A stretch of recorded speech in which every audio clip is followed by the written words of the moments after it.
You're here and you made it to the last part in this video series where I talk about the most annoying things about living in Houston and the best things about living in Houston. This is part two about the best things about living in Houston. If you're curious about the most annoying things about living in Houston, you can go to my channel and look at my other videos in this series. My name's Mariam Hejazi. I've been helping people buy and sell residential real estate for over 12 years, and I have been loving Houston since 1987. Let's get into it. So, I surveyed my friends that are, along with me, native Houstonians, and I also reached out to my clients that I helped move from other cities to Houston, other states, and even other countries.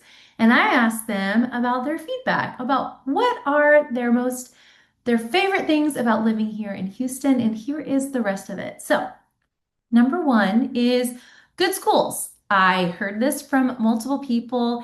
In general, you will have access to good public schools for your kids. Some public schools are liked more by the public than others.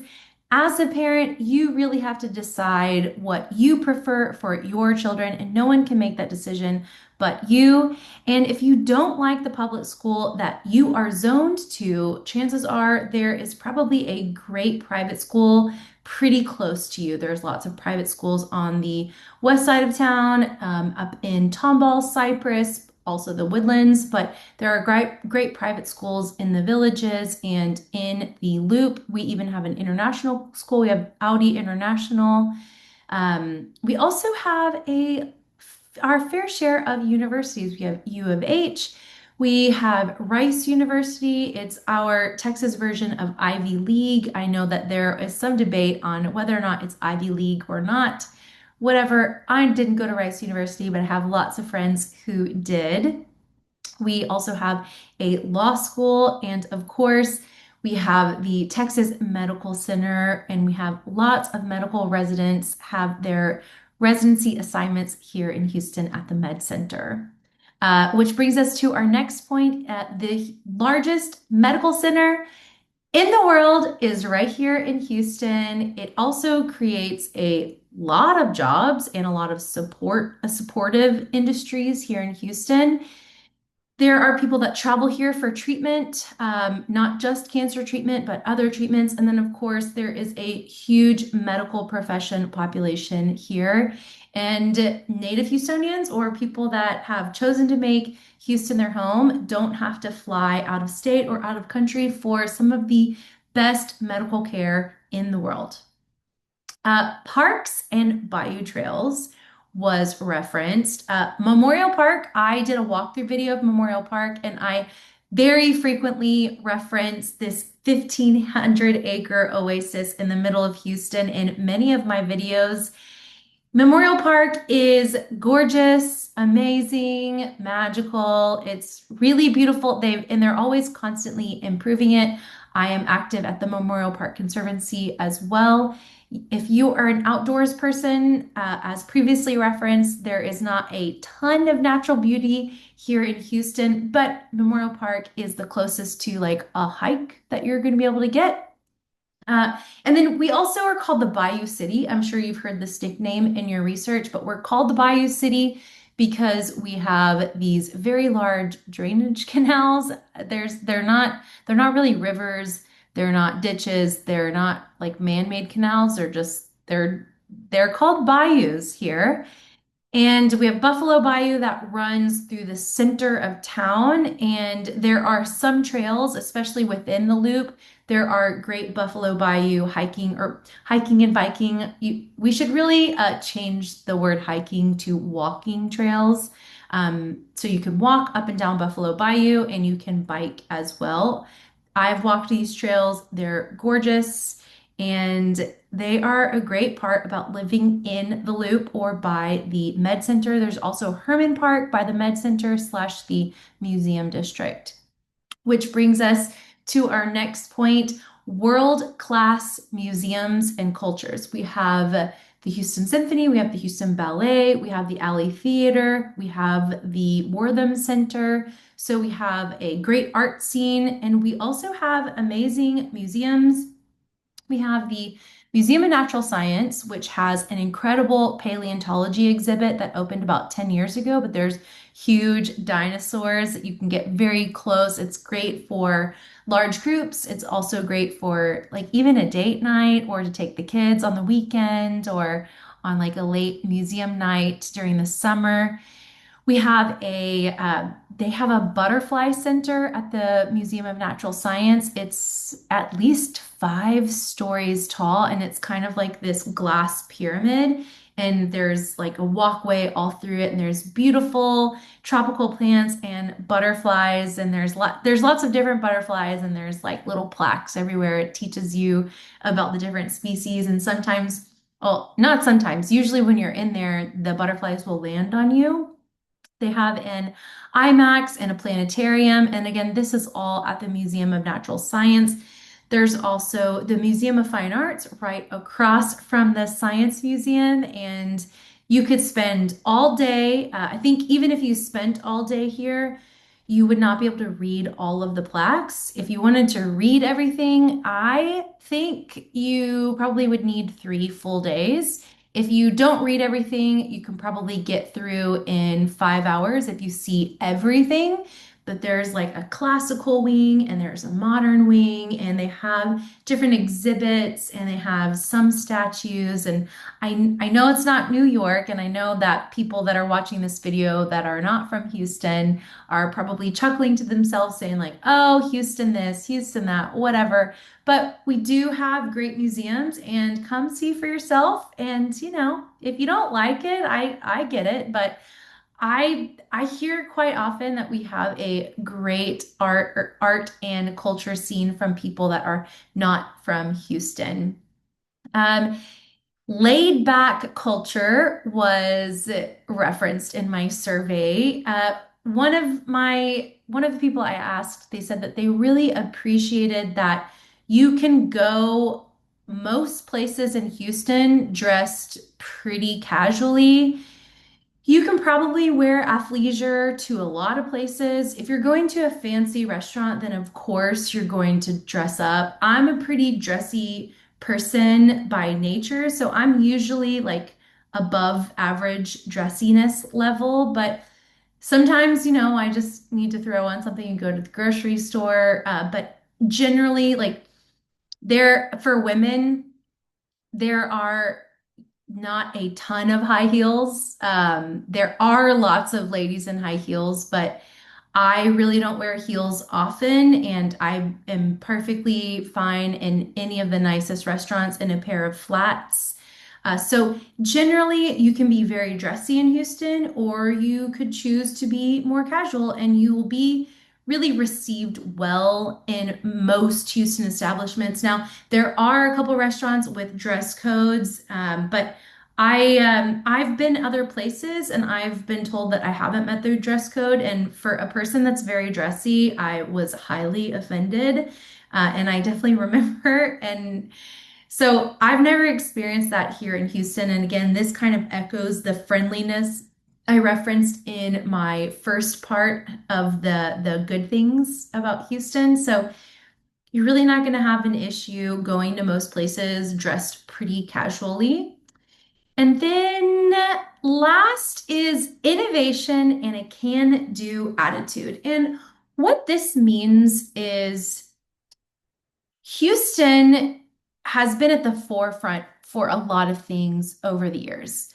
For example, the Astrodome. The Astrodome is the first dome stadium in the entire world. And there's a very colorful and interesting history behind the genesis of the Astrodome, and then all of the stages and the trials and tribulations of the construction process. And then even when the project was completed, they had like 18 months of troubleshooting. There was like this whole story around the windows that make up the top of the roof. They finally had to paint white over them to distort the sunlight so the baseball players can catch the ball when it's being thrown during games. And it's just It's a really cool, interesting story. And that happened here in Houston. And when something happens, Houstonians generally band together and help each other, and we move as kind of a collective group towards one goal. Like the year 2017 was a really crazy year for Houston because we had Hurricane Harvey come through. It was 1,000-year flood. And it doesn't mean that once every 1,000 years we get a storm like this. It means that there was a 0.01 chance of ever having a storm quite like this. And that is the storm we got in 2017. And there were so many people that didn't have a home, or their home was underwater for 10 days, 12 days, 14 days.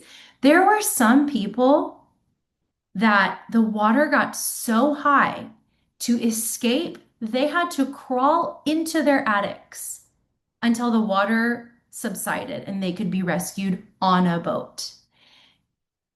The devastation that was caused from Harvey is really tough to tell you over a YouTube video, but just know that everyone was affected. And there were plenty of people that didn't flood, and those people helped the people that flooded. And we are actually in the year 2025 still dealing with some of the repercussions of Harvey. And I go in depth and kind of down a rabbit hole about Harvey because we all banded together to help everyone.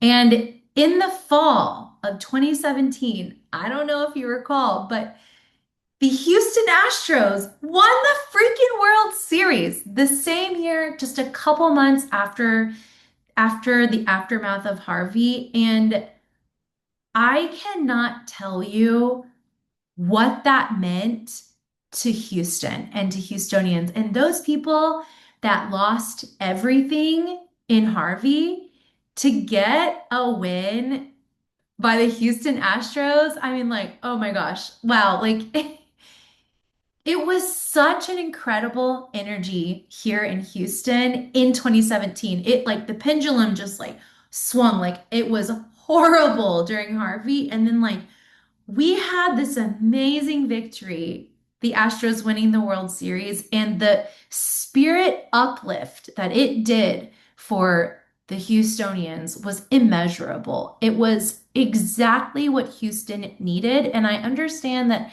there are haters out there and hate all you want, but I'm going to tell you that Houston needed that win for the morale because those people were scraping mud out of their houses from the flood.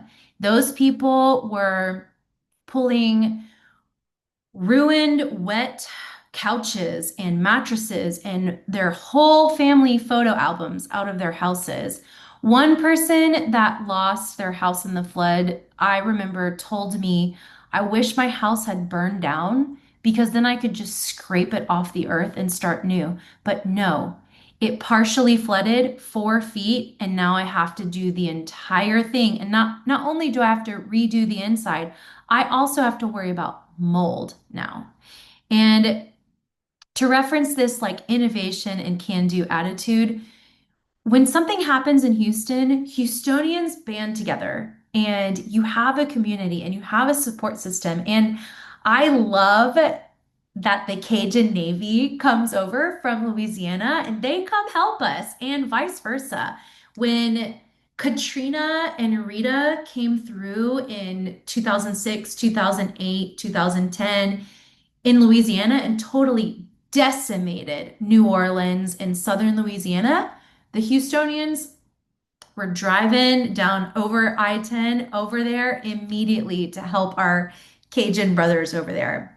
I'm getting emotional because it's true. Like I'm not like BSing you. Like Houston is a wonderful place to be because the people are so friendly and they care about you. So I hope that I hope that this helps. Also on my list, sorry, is space. we are the space center because we also, turns out, banded together and innovated an entire industry called the space program. There's a reason they say, Houston, we have a problem because we are also the space city. So, we have the Astrodome, we have an incredible can-do spirit. We have an incredible legacy of all these space missions. We have the Space Center Houston where you can go see rockets. There are some really annoying things about living here in Houston, but I'm going to tell you, it's still a great place to live and to build a life and to have a family and to call home for generations. I'm a third generation Houstonian and I see myself here long term. I would like a house somewhere where it's not as humid, but generally, most Houstonians, they like will take a bullet for their city. They're like very, very, very proud of Houston. And there's also a fun Houston-Dallas rivalry. And like, I do understand why Dallas hates on Houston, but Houston, like, we really don't have much to say about everybody else. We just are happy in our little food bubble and our great business bubble here. So, I feel like maybe I rambled, but as a native Houstonian, I just want to like give you the personality through the computer screen. I hope you found this video helpful and inspirational. And if you're doing research ahead of a big move to Houston and you're a little scared and you don't really know what to do and you don't know anyone and you don't know where to live, please reach out to me and my team and let me help you figure out where your life best fits in Houston so you can be happy here and thrive and bring your friends that also hopefully love Texas and all the things that Texas has to offer. So again, my name is Mariam Hejazi. I've been helping people buy and sell residential real estate for over 12 years, and I have been loving Houston since 1987. I shall see you on the next video. Bye.